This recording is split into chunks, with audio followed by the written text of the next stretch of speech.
Are you ready for another charity shop adventure? This time I thought we would go down to Folkestone, which is about a 40-minute drive for me. And if you love all things charity shop shopping, thrift hauls, crafting and of course a little bit of flower arranging, then this is the right channel for you, and I would love it if you would consider subscribing. All you need to do is hit the red button marked subscribe, and that means next time you open the YouTube app on your phone, your laptop or your computer, one of my videos will be waiting for you. We parked at the Harbour Arm car park on the seafront and took a look at these houses, floating when the tide's in, installations by the artist Richard Woods, who was commenting on the housing crisis in the UK. We walked up the old high street, which is full of independent and artist shops, lots of cafes and eateries.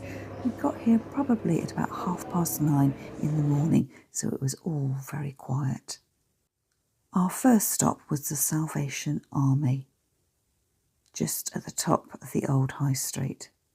And as usual, it was a case of good old Google Maps pointing out where all the charity shops were and taking us on a guided walk of the town. I'm looking for all things flower arranging, and this pressed glass container caught my eye, particularly useful when it's got that double stack flower frog grid. But I thought at £20 that was really steep. I think possibly this must have been on sale somewhere else, because when I put back that little grid, I'm sure it's only marked £3. Someone's clearly been crafting here and made a little pincushion from a teacup, a lovely plate stand, cake stand, and off to the left, quite an interesting candle display there, perhaps to put pillar candles on in place of the little vases, or to have a vase arrangement running down the centre of your dining table. I always head to the back of the charity shops because that is generally where the bric-a-brac is, so I don't get diverted by the clothing which is displayed at the front of the shop. Quite like the look of this container, brings me in mind of my Julie and Julia project that I'm just coming to the end of, when I was recreating all the arrangements in Julia Clement's 1950s book, The Art of Flower Arrangement. A little jug there, reminiscent of the Chippendale glass I like to collect, but I'm trying to not collect any more glass. I just don't have the storage space for it anymore. Another cake plate. In previous years I might have picked this up when I was using flower foam to create my arrangements, but now I'm going foam free. I now need dishes and containers which got more of a volume to them so they can hold a body of water. I thought this dish was quite unusual. I think perhaps it might be some sort of warming plate, a metal pan at the bottom, and then the blue and white transferware on the ceramic plate at the top. Let me know in the comments whether anything here takes your eye as I scan across the shelves. £1 for a hanging basket frame. Now that would have been very helpful for Zoom Flower Club the other month. And then a set of crockery which looks a little bit like Port Merion, but I can see from the back stamp that it isn't. I'm in awe of the size of the charity shops which I watch American YouTubers visiting, because all the ones I visit are generally very tiny, although this one is quite large, and we were treated to two other very large charity shops too, so make sure you watch on to the end of the video. Folkestone is known as being a creative arts hub, so you'll see lots of art installations in the street, including those houses down at the harbour, and also this fabulous mural on the side of this building. In its heyday, Folkestone would have been a thriving coastal resort, as you can see from these old-fashioned posters, the bandstand, local music centres, sunny sands there, lots of beach huts. So although I'm taking you on a tour of the charity shops, we did find this beautiful shop packed head to toe with so many interesting things, and downstairs in the basement we found these gluggle jugs, so brand new. I think they're now made by Wade, originally made by Dartmouth Pottery. I'm I'm not entirely sure. If you know the provenance, let me know in the comments. We passed little delicatessens, grocers' shops, bakeries, loads of places to stop for a cup of coffee, but we ended up having a little detour into this really pretty florist shop. It really felt like we were on holiday next to the seaside with the sun starting to burst through. And then it was a case of retracing our footsteps past the church and back on to the main job of the day to visit those charity shops. And it was the British Heart Foundation next. You'll recognise these teacups. This is beryl ware. The little primrose yellow teacups, so familiar from village halls from many years ago, but becoming quite a collector's item. I do love a bit of crockery, but I do not have space for any more tea sets. But I am quite admiring of the little things that you could arrange flowers in. And this is from a small pottery in Swanage on the Dorset coast. Lots of happy memories of holidaying there when my daughter was little. The thing I love about charity shops is it's a museum of life and also a really great place to learn more about what you're seeing. So this set here is Noritake, a name I would never have heard of several years ago. But because of all the research I now do by watching other thrifters, particularly in America, I'm now familiar with this name and recognise it probably on an almost weekly basis. Now, who doesn't love a basket? This was £4. It was absolutely gorgeous, but they're so difficult to store with those raised handles. If I had a farmhouse, though, that would definitely have come home with me. I'm sure I could have hung it from the beams in my farmhouse kitchen. I am looking out for plates to hang on the wall, though, and these plates are from Wedgwood in the Covent Garden pattern. And don't forget to look up. You might see a blue sky, or even more interestingly, the historic details from the Victorian and Edwardian buildings, which Folkestone is known for. Next stop, cancer research. I wonder what we'll find in here. Don't forget to check out the windows display before you go in. I head straight off to the bric-a-brac sections and immediately my eye is drawn to the blue and white.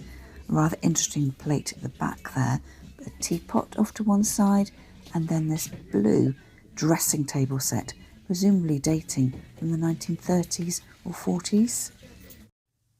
I was rather intrigued by this pair of plates tucked off to the side.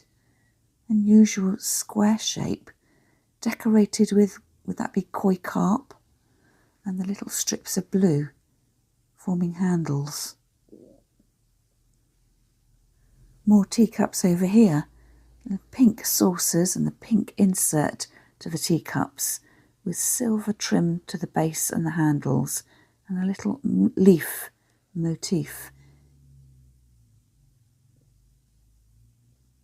Also very elegant. But these days when we drink out of mugs, a tiny cup of tea doesn't seem quite enough. And just a reminder there, we are at the seaside. There's a whole necklace there made of oyster shells, I think. A little bit of Carlton ware here. I'm not quite sure it is Carlton ware, but certainly in the style of it. Royal Windsor, made in England. And a little ceramic basket. Has the look of something from Govencraft, or would it be DC? Can't quite E. Radford, England. Now I will say that my least favourite charity shops are Oxfam. I never seem to be able to find anything, but my favourite shops to shop in are the animal charities, very reasonably priced, with all sorts of delicious vintage treasures. And as I've said before, don't rush into the shop. Make sure you look at the shop window, and sometimes outside you'll even find a bargain basement. And I picked up this glass pedestal for 50p. Such a bargain, and it's going to be so useful for elevating my flower arrangements. Everything looks better when it's lifted off the surface a little bit.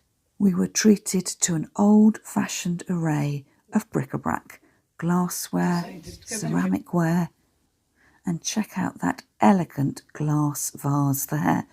It came home with me. It had a lovely substantial weight and lustre finish to it.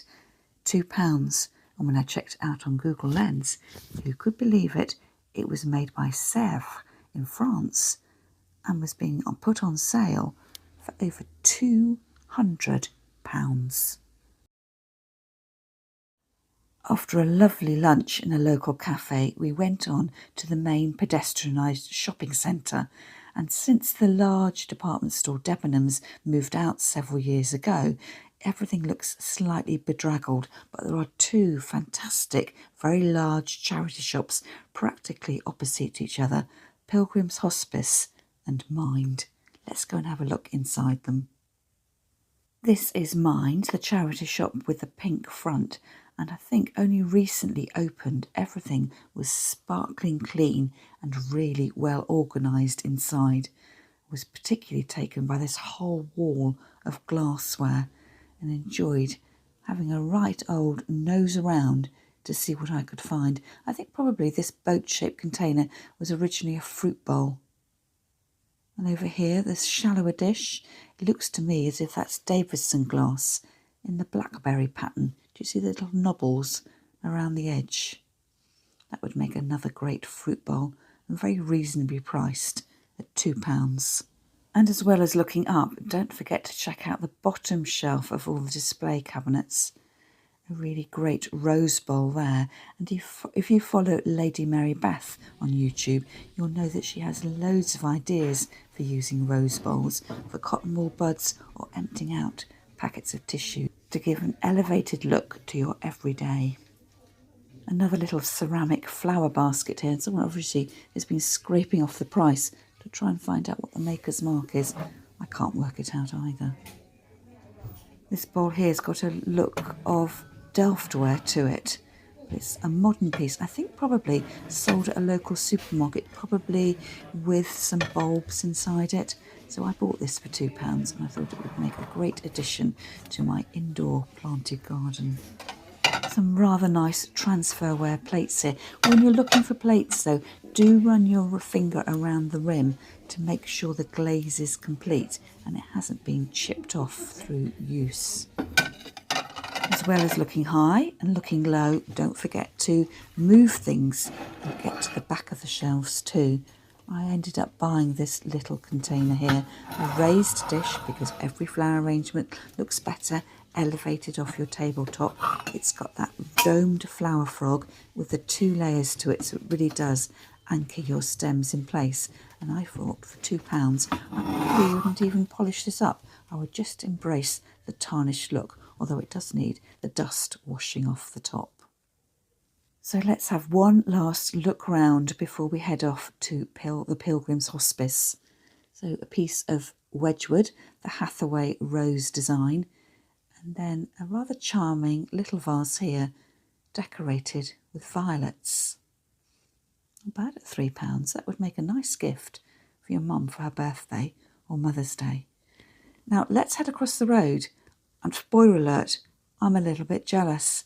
My friend headed to the back wall, to the bric-a-brac, before I could get there, and she found this Wedgwood mantle vase.